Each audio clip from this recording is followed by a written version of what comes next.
Today we're going to discuss Grok and its new video and image generator that is completely free. I have found it to be comparable to VO3's results. It has abilities that VO3 doesn't have, specifically regarding not allowing you to use certain imagery. I've had a few projects where I've had to use children and VO3 won't let me do it.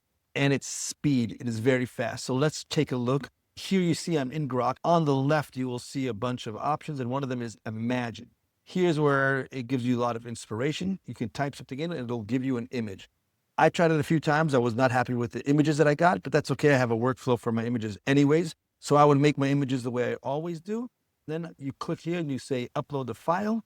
The minute you upload the file, it will automatically begin to generate a video without you prompting anything. This is an example. I uploaded it here and it created this. It just figured it out, it got it, and it was, boom, one shot wondered. Let me show you some details of what you're gonna wanna do to get specifics that you want. I uploaded this version because I didn't want it tall, I wanted it vertical. Here's the beginning shot. You can see that in my image, he's already very animated, he's confident, that whole look is there. So it figured that out and it's got him strolling beautifully and it's tracking him and I didn't have to say anything. Okay, so that's when you get lucky, right? When everything is just money right on the spot. If I wanted him to do something specific, I would probably have to prompt for it. But as you can see here, it's doing what it thinks is right. So let me show you some examples of what happens when you start to prompt and whether it gets it right or not. So here is the starting image. It did this on its own. Look at the mirror, just flapping in the wind there. I wouldn't want that. I would want a prompt to get that right. He's checking himself. That's actually what I did want. So what I did here is you see a little arrow. I prompted. He slowly checks how the suit fits him. He leans into the mirror and he's happy and he's smiling and all that kind of stuff. So it did a pretty good job. This is probably not exactly what I wanted because he looks like he's looking at something to the right. So I'd want to prompt again to really nail this. But just to show you that when you do prompt, you get pretty good prompt adherence. Not as good as VO3 in my opinion. VO3 really nails it, but this does a pretty darn good job. Now, why would you use this if VO3 does a better job? First of all, it's free. That's a pretty good enough reason. Let me show you some examples and you'll understand why. The number one reason is the speed, but there's a few other reasons. So let's go to this example. I'm going to show you what it did on its own. This was the image, and I wanted him to be coming down in a hurry. This is what it did on its own. Really slow, nonchalant, chilling, slow motion, walking down the stairs, looking around. That might work for something, but it's not what I wanted. So I started to prompt it. He runs down the stairs in a hurry, trying not to spill his coffee. He passes by the camera at the bottom of the stairs. He gets to the bottom of the stairs and turns left to exit the apartment complex. So you see that it is a complex. The camera is now tracking him from behind after he passes. It's doing that well. And he is in a hurry. One thing I would say is, notice how the starting image is this. And as he moves on, it filled in that scene unbelievably. Like it is exactly what I wanted. The physics looks great. There's a lot of wording you could use to get the physics to be a little bit more on. He's in a hurry, he's running, he's trotting, he's tap dancing his way down. You got to figure that out. You got to test it to get his movement just right. So if you're unhappy with the physics, a lot of times it's because of that. You got to try different wordings to get it. But it's pretty good. Now, this is a pretty long take. I think we got like 8 seconds. I'm not even sure. I have to count it out. But anyways, now it's not perfect all the way through. As a filmmaker and editor, I would probably use this beginning part. That was awesome. I don't like this turn for many reasons. We can analyze it later, but right about here, it's really money again.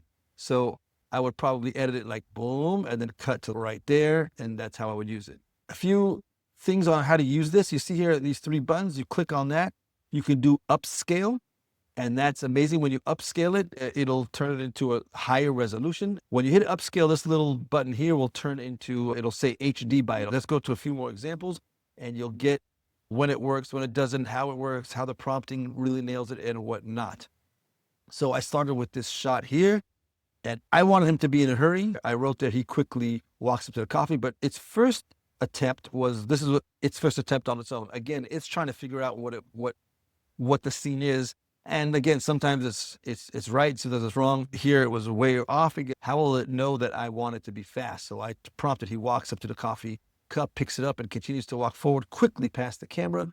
I'd have to prompt a little bit better. This was definitely not nailing it, but it's more of a prompt-ish. It looks really good. And again, it's doing it really fast. So let me give you some examples of where it really nails it. If it doesn't nail it, I found that I have to prompt better. Here's an example. This is a really good one here. This is where Grok is really where it shined over VO3, which is number one, I had to do a lot of iterations to get this right. VO3, I'd have to wait a long time, like a minute plus per generation. That means if I have to do like 6 or 7 of these, maybe sometimes even 10, you'd be waiting quite a while to get it, right? That's number one. Number two, it's really fast, like 20, 30 seconds. Number two, it wouldn't even do this in VO3. It analyzed the frame and saw a little boy. It read what I was saying about the man being lifeless, which is part of the scene, what I needed. He was just out cold after being attacked. Let me show you what it did on its own. The boy is supposed to, I'm going to read the prompt, what I have here. A static shot, watch how many things it got right. A static shot of little boy crying over his lifeless father. He tugs on his father's chest, but his father does not move at all. It got all that right. The man stays lifeless. The boy is extremely distraught and sad. His mother is aggressively trying to pull him away, tugging on his arm while he tries to stay. So you see that little fight between them. So this is all nailing it. 30 meters behind them are African-American children sprinting away. I had to write African-American so that it doesn't all of a sudden give me a bunch of Caucasians who started to run into the scene. That's not what the scene was.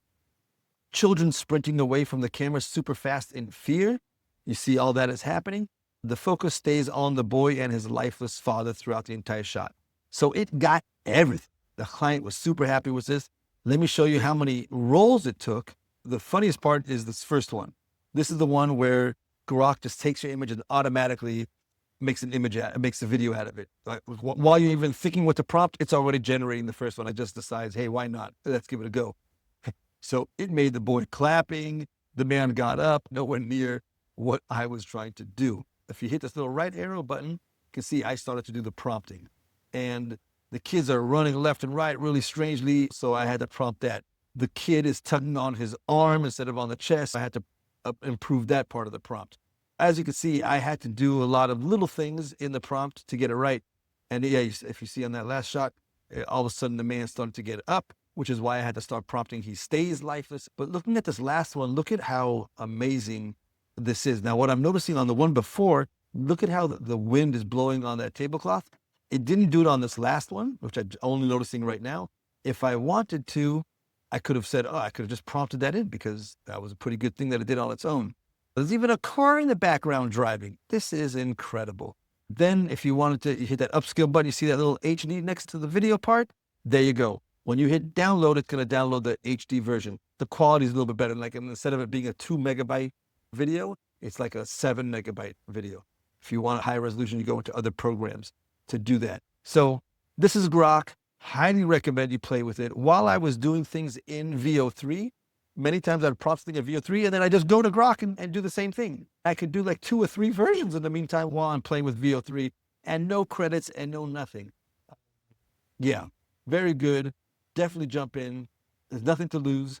And it really nails it a lot of times, especially with things that VO3 doesn't allow for whatever reasons, maybe violent stuff and things like that. Check it out. Best of luck. You got this.